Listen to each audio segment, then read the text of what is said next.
Hello, everybody. Awesome. So this is going to be a bit different because I'm obviously not a church leader. I'm a business leader. So I'm going to talk about business leadership and to a large extent just classic leadership. Because in my view, leadership is just the art and science of helping a group of people move from point A to point B, right? And that could be in terms of them being more spiritual, for instance, which is church leadership, or them becoming better people, which could be an organization, or it could just be any form of leadership. And so there's a model of leadership that I've been thinking about and I've been working on for a while, and I call it tribal leadership. Now, if you think about the fact that the core difference between a tribe, in the classic sense of it, and a quote-unquote civilized society or organization, is that in the civilized organization, there are models, constitutions, legal frameworks, and a bunch of myths and stories that constrains people's behaviors. While when it comes to tribal organizations, none of those exist. So to a large extent, the people do the right things because of their allegiance to a leader.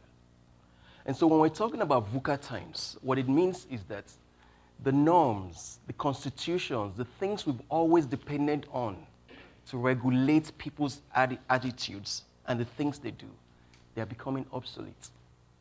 And so today, what today calls for are leaders that know the truth and are willing to help their people achieve those truths.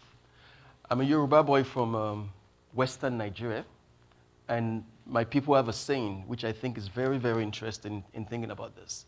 It says that humans never learn unless they see new places and experience new people.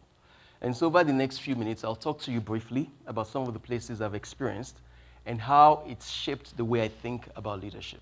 So I was born in a small town called Ogbomoso in Nigeria. But after that, I've been lucky to school in some of the most prestigious schools in the world. And so those are the places that have sort of shaped the way I think about tribal leadership. And perhaps more importantly, my grandfather was the tribal leader of a small tribe of about 20,000 people. And he was responsible for making sure that those people basically experienced the dignity of life. And I saw him do that on a day-to-day basis. And so that shaped my thoughts about leadership. But more importantly, I've been lucky to have studied under some of the best scholars in management and leadership in the world. And so putting these two together, I've developed a theory of leadership that I call tribal leadership that takes lessons from the past, the things we've learned from watching tribal leaders, and also learnings for the future, the things we can learn to help us navigate the future. But before we go too far, let's just discuss some of the definitions. Now, there are many definitions for tribes, but this is mine, because this is the one that I found to be most applicable. So tribes are groups of people that are committed to a leader and the leader's objectives.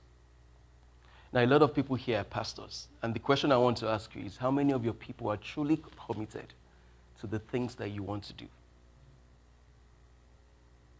Truly committed. Well, I'll tell you a very interesting story. So when my great-grandfather left what is called the Oyo Kingdom to go set up this small place called Okin, a bunch of people left with him. And we have a myth where I come from that says that the road to heaven when a king dies is treacherous and dangerous. And so the king requires someone to escort him on that road.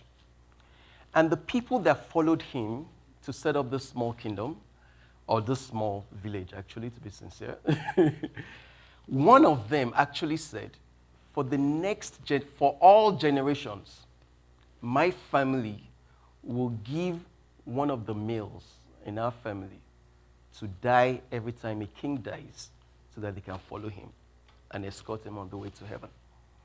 Now, that's an immense level of commitment to that leader. Now, the question I'm asking is, what are the things that would make somebody say, I believe so much in you and the call of God on your life, or whatever it is that you're trying to do, that I'm willing to follow you even to death. These are VUCA times. Let's continue. So tribe making, in my view, is the art and science of building tribes and harnessing the power of tribes.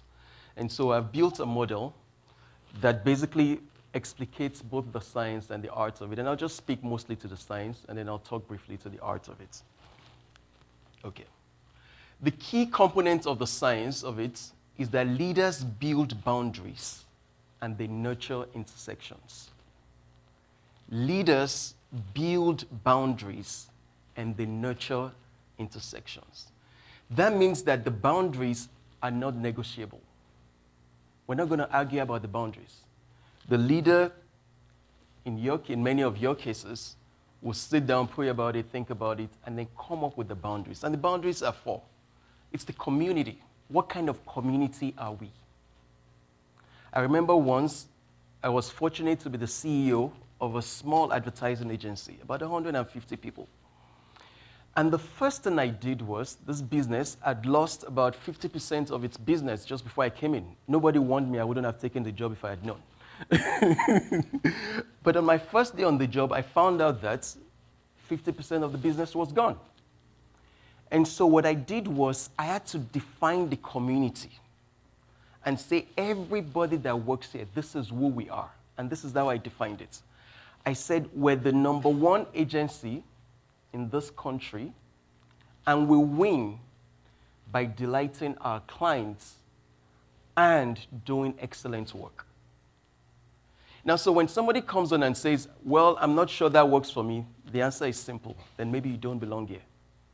You see what I'm saying? Because the leader defines the boundaries, and then everybody else. And then we'll talk about the intersection later. And then the cause. What's the cause that we're about as a community? I thought one of the most interesting things was watching my grandfather, and what he kept saying is, our cause is simple. Our cause is the dignity of every single person in this community. And as far as it was concerned, it meant everybody could have the basics of the Maslow's hierarchy of needs. A good home, food, shelter, and perhaps more importantly, a place that they could go to work and build dignity in themselves. And so regardless of what the issue was, that's all he kept talking about. How do we make sure everybody has food? How do we make, and so that was his definition of the boundaries in terms of the cause that the community is all about. And then culture. I respect Brian a lot, and I've spent a bit of time with him. And I remember one time I was talking to him, and he said, a huge part of my value system is excellence. Then he closed it and said, tempered with love. And you just see that all over LWCC. And so basically what he's done as a leader is to define the boundaries. And he said, we will be excellent in everything we do, but we'd also love people. So one of the things I do is I consult for churches all over the world and organizations. And I was consulting for a church, and usually what I do is, so the pastor says this thing, and then I ask him to leave the room. And then I talk to his next level. And those guys, the moment he left the room, they just went, this is the worst place to work in the world. They hated his guts. They hated everything about him. Why? Excellence minus love. It was a growing, thriving church, but excellence minus love produced that. And then competition. What is it that we're fighting? If you look at one very interesting organization, it's the Bill and Melinda Gates Foundation. And they said, our competition is anything that places one life above the other. So as far as we're concerned, all lives matter equally. So the life of a child in America is just as important as the life of a child in Kuala Lumpur. That's the value. And that the competition is anything that says this child in America is worth more than the child in Kuala Lumpur. And I think that's absolutely beautiful. So the leader defines all those things and then builds his or her people around it. But then what begins to happen once you've built the boundaries is that intersections begin to occur. And your people naturally begin to align themselves into different parts of the intersection. And so there are certain people that are passionate about the competition. Let's go fight. But they also love the community. And then they're the soldiers that emerge out of that whatever. No, it's a really robust model, so I can't really talk about all of it. But then, if you think about it, there are certain people, so for a church, for instance, the cause could be, we're out to save our community. So there are certain people that are passionate about that cause, and then they love the culture, excellence plus love. And so they wake up in the morning and they're like, how do we reach everybody? And so what we have to do as leaders is to take these naturally occurring groups and nurture and build people into them. So again, I think the key word is that the intersections occur naturally. And so our jobs as leaders is to find the people that have naturally emerged into each of these intersections. Very often we try to force people into different groups. A lot of times it doesn't work. And so I'll talk briefly about the art so that we can at least understand how it works. And remember what I said about Brian. The key is that a leader, and this is a direct quote from my grandfather, by the way, wins the heart before asking for the hands of the people. Now, the mistake we often make is that we ask people to do things as leaders. Go do that, blah, blah. But then the question they're asking before they go and do it is, does this guy care about me?